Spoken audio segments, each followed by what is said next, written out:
Welcome back to episode 2 of season 3 of the White Swan series, where we talk about HR as the White Swan. Where is that positive energy coming from in the midst of all the dark forces and dark things that can adversely impact engagement, the positivity of your workforce?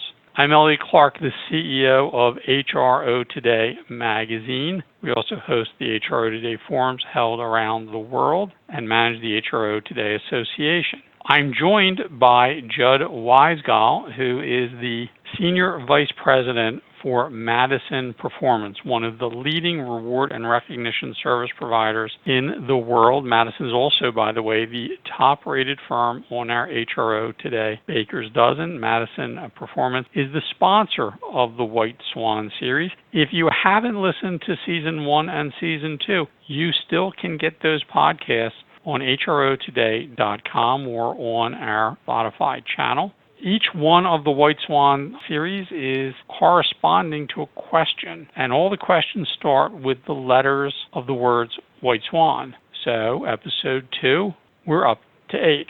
Judd, welcome to the podcast. Good to be back. So, you can't really think about H with a question without saying how. It's popular amongst 2-year-olds and also me. They go why, and they go how, and they do this. I know this from my grandkids. So as we're going into this period of recovery, and everyone listening knows, how do you simplify rewards and recognition as you're in this period of, we hope, recovery? How do we make sure that we don't overcomplicate it, over-innovate it, or make it just too hard to sort of recover easily? So talk to us about how to simplify our lives in rewards and recognition. Sure. As we continue the series and we discuss sort of the important factors in maximizing these programs, these reward and recognition programs, I think one of the key things is focusing on the strategy and effectiveness of the program design. The thing is, many programs, they're either too simple or too complicated. And there is kind of a Goldilocks design to all of this, at least for many companies. And now's a good time to look at your efforts, because as we discussed previously in episode 1, it's time to make some changes. So let's look at what a program is when it maybe is just really too simple and the gaps that it leaves, right? I would say when we see only doing service awards and only starting at 5-year intervals, so 5, 10, 15, this is a really common one. And many folks listening right now are probably thinking, we do that. That's what we do here. So what's the problem then? Well, problem's probably a little too strong of a word, but it's not an ideal approach.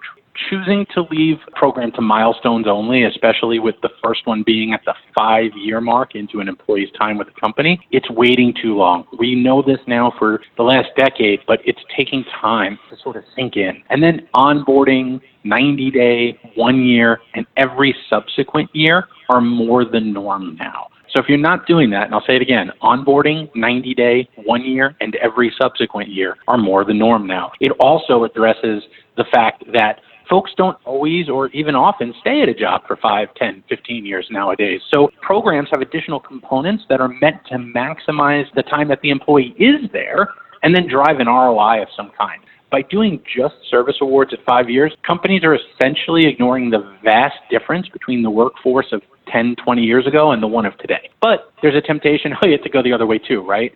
We see these programs that are unmanageable and unwieldy. Countless initiatives, various bolted-on efforts. It's like a visual history of every idea about recognition that's ever come up at that company. If at one time it seemed like a great idea, it's still there. And this leads to a lot of challenges. Few that spring to my mind are budgets being overrun, not best utilized. You have employees not focusing on specific activities that drive measurable results. You have communication nightmares. I could go on and on. But a program needs to be simple for everyone, for the administrators and the participants alike. It needs to be exciting, not overwhelming, and it needs to provide a reason for folks to want to participate. So as you can imagine, less isn't more, but neither is more, right, if that makes sense. The most effective programs I've seen, and keep in mind, this is, broad guidance because I understand every company has its own DNA, its own best, but the best ones I've seen start off with service anniversary awards yearly starting at 1 year. Now, some companies add monetary value to that, others only to some interim years, but it's still yearly nonetheless. Then they have peer-to-peer programs that allow employees to recognize the great work that's happening all the time. They typically have a manager to subordinate or team award and sales incentives. Those are them. So from there, yes, we may see them grow. We may see them based on company type B, things like safety or health and wellness or even other initiatives. But success starts, as I said in the last podcast, with good foundation. And a good foundation is yearly service, peer-to-peer, manager to their team or subordinates, and a sales incentives program if you have a sales force of fair size. In fact, I wouldn't say you stop there, but you actually could. You actually could. And people could earn for service. They could earn for daily performance. They could be recognized by their leaders. That's kind of the trifecta of simplicity and efficiency. But what you want to avoid is the temptation to just sort of add on programs. And for many reasons, as I said earlier, not the least of which is communication. It's hard enough to communicate a single benefit to people. When you add an initiative, in many cases, it's just like adding a benefit. So perhaps over time, you roll out meaningful additions and add-ons, but you also are sure that they can all be seen and understood by your employees and that they're not getting lost in the shuffle. And maybe you take down some older ones that are no longer relevant or working as best they can. So there it is. Think about moving towards a robust but more simplified program, if that makes sense. You want to effectively tackle the trifecta that I mentioned and keep the program impactful, right in the sweet spot for success.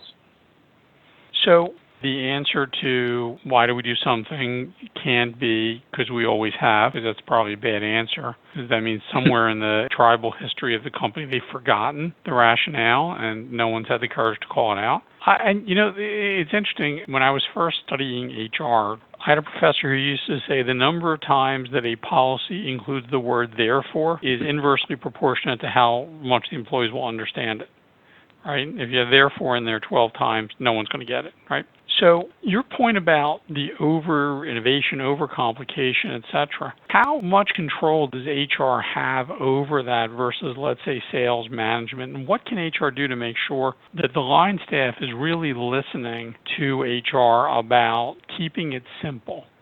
I think it comes with a good, clearly communicated plan. So much of this happens in the moment. So much of the decisions that we see around reward and recognition come from either an edict or a mandate, emergency need that pops up. And I think it's time for everyone to sort of say, you know what we're going to do? We're going to carve out some time to think about this before we need it, before those changes are requested, and let's make a plan. Here's the plan. We have this trifecta that Judd talked about. We have this, institutional knowledge of our own program. We know what our organization looks like better than anyone else. Let's apply that, create a model, and then if somebody brings us something that doesn't fit into it, it goes in one column. That column is to be determined later, to get done after we have maximized, implemented, measured, et cetera, the trifecta. Are we giving people milestone awards, daily, weekly, monthly, quarterly awards, and are they getting recognition from their leaders? When we have that in order, that's when we can ultimately know that it's time to start tackling other initiatives. And if it's explained that way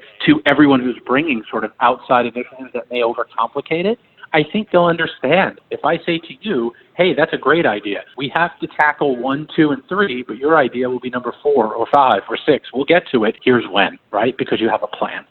Great points. If it's too hard to understand, it's too hard to work. And I think that your points are, all valid and things that HR often tries to advise folks about and help create that plan. So good advice. Judd Weisgal, Senior Vice President of Madison Performance. Thanks so much for taking part in this podcast.